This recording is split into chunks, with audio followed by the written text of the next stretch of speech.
Hello नमस्कार, मैं doctor Rajneesh Kumar आप सभी का एक बार फिर से हार्दिक स्वागत करता हूं। पिछले लेक्चर में हमने बातचीत किया था कि केवल पुल्लिंग के अंतर्गत कौन कौन से शब्द आते हैं उनको याद करने की ज़रूरत है, ताकि परीक्षाओं में अगर उनमें से कोई शब्द आए तो ये कन्फ्यूजन न रहे कि ये पुल्लिंग है कि स्त्रीलिंग है। तो कई शब्दों के बारे में हमने चर्चा किया कि जो केवल पुल्लिंग के लिए ही प्रयुक्त होते हैं।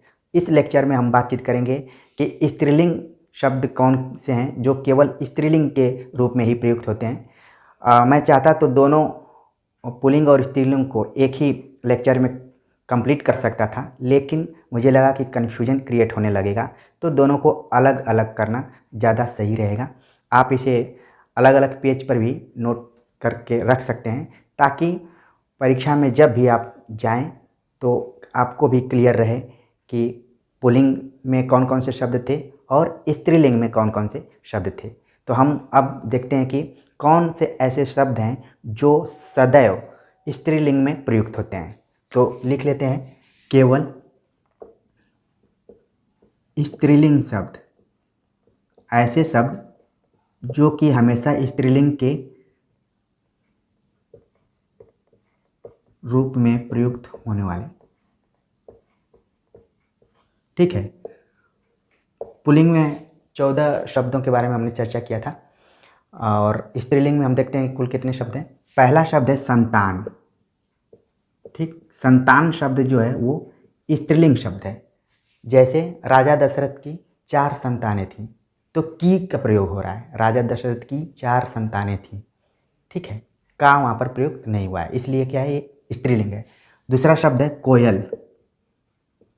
कोयल ये स्त्रीलिंग में आती है। तीसरा शब्द है मक्खी। मक्खी स्त्रीलिंग में है, और जब पुल्लिंग पढ़ा रहा था तो मच्छर का प्रयोग किया था उसमें। ठीक है, चौथा है सवारी। सवारी शब्द जो है वो स्त्रीलिंग है। पांचवा जो शब्द है मैना। मैना पक्षी के अंतर्गत आती है, लेकिन ये क्या है, स्त्रीलिंग है। ठीक है, इसके साथ छाछ शब्द है।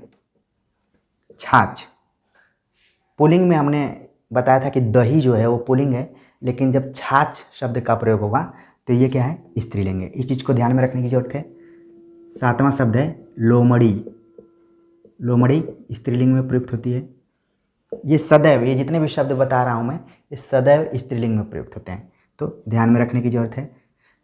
मकड़ी, छिपकली,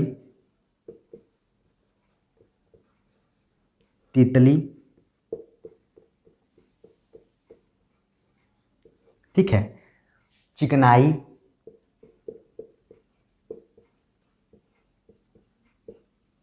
चिकनाई। अगला शब्द है जलन। जलन शब्द।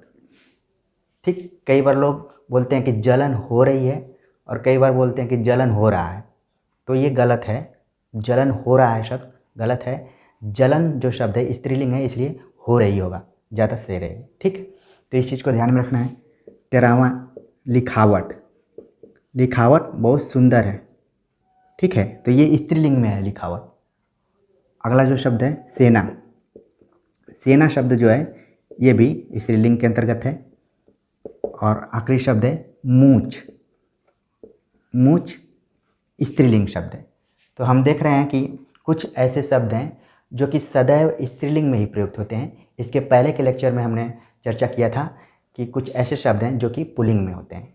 दोनों को मैंने अलग अलग इसीलिए किया ताकि कन्फ्यूजन न हो और एकदम कॉन्सेप्ट क्लियर हो। तो उम्मीद है कि इन शब्दों को आप ध्यान में रखेंगे।